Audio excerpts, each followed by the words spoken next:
Probably seen a couple videos on these smart cars, I mean not so smart cars, about bleeding the cooling system. So this one broke the belt that goes to the water pump. The customer didn't know exactly what was going on. He said that it was overheating. So I put another belt on, put a tensioner on, drove it for a few minutes and realized that it was still overheating. So now I'm sitting in the car with it running. Both the oil temperature and the engine coolant temperature is at 60 degrees Celsius. I don't remember what that equates to in Fahrenheit, but I'm sure somebody knows, or you could just Google it. While I was driving this, it got up to like 108 degrees Celsius, which is, I knew for a fact, was on the verge of cooking the head gasket. At the time I had the air conditioner on as well. It's still very hot here in Southwest Florida. I got back to bleed the coolant system down, turned the air conditioner off, and it was doing as it was supposed to. It was reading normal temperatures. Right now the engine temperature, or the coolant temperature, and the oil temperature is both moving up at the same time. When it gets to its normal operating temperature, the oil temperature should be more than the coolant temperature. Right now the coolant temperature is moving up faster than the engine oil temperature is, but he told me that he was at the McDonald's drive-thru and realized that it was overheating. So I got some engine coolant, came back. After it was finally cooled down enough, I was able to take the radiator cap off, and it was way down in the bottom here, which is about 6 inches below the max line, which right now you can see that it's above the max line, although I started off below the max line, which is an indication still that there is an air pocket inside of the cooling system. So one of the other videos that you can look and see on YouTube about bleeding these coolant systems down tell you to take off, there's a hose right there under, it's hard to see this hose goes to the side of the cylinder head. You're supposed to take that off without it running to be able to get coolant to come out of both sides of it with no air pockets. So instead of doing that, I did it the more common way with any other vehicle. I started it up, left the cap off, and technically you're supposed to idle it up to about 2,000 RPM to be able to get the air pocket to circulate out of its highest point, which should be right here, since the engine is much lower. I mean, you can look at the whole car at the same time and realize that the engine is lower than the reservoir, although it may be fairly close to the max line of the reservoir. But I'm gonna let it run for a few minutes, pay close attention to the coolant temperature and the engine oil temperature, and I'm gonna idle it up just a bit.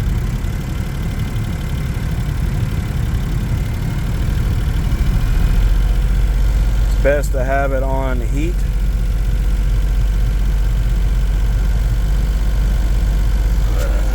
Here, this is heat at the very top. At the very bottom is air conditioner. Have the AC off, recirculate, it doesn't really matter, and then turn this on full blast on the face, and you can feel when it gets most of the air pockets out, because it gets very, very hot.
go to idling back down, you don't want to let off all at once, otherwise it's just going to build pressure and splurge out the reservoir up front.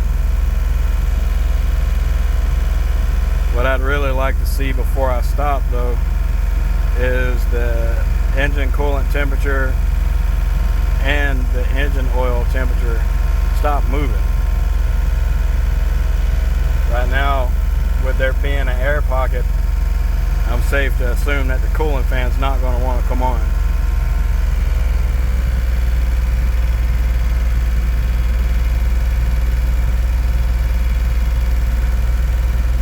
I don't want to do a lot of revving on this thing because it's a little 3-cylinder and they're not really made to beat on.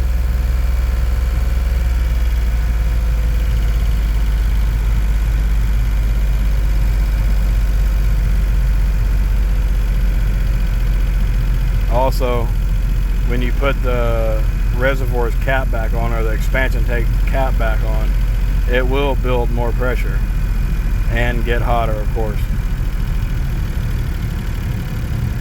Alright, slowly but surely going back down to the normal RPM.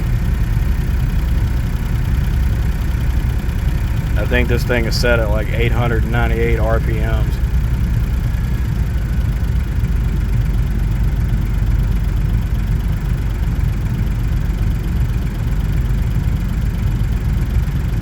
No, I was wrong. It's 900 and some change. The temperature coming out of here is very warm.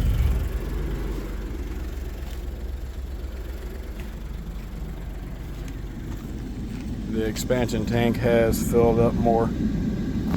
So I think I'm going to go ahead and cap this off. If there was air pockets in there, it should be out of there by now.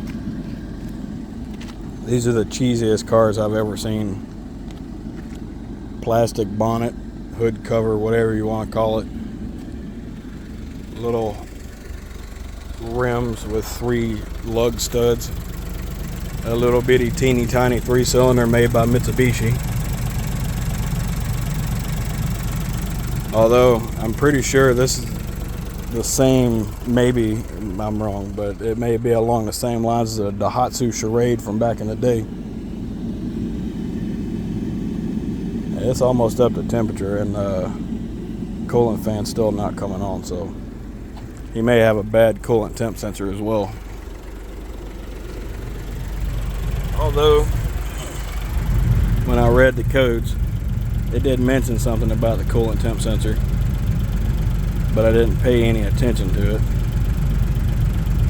I'm gonna go back here.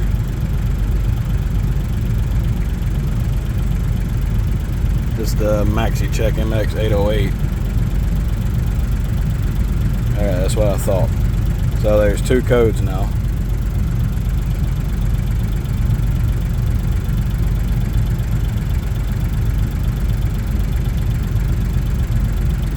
Engine coolant temp sensor short to ground. Engine coolant temp sensor 1 is faulty.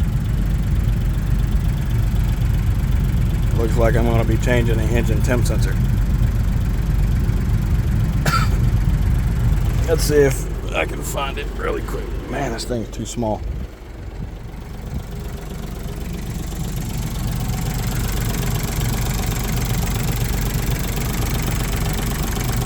I didn't know they had coil-on plugs in here. Alright, well I will look around for the coolant temp sensor. Go ahead and get one of those and replace it. Pretty sure I see it, but there's no way the video would pick it up.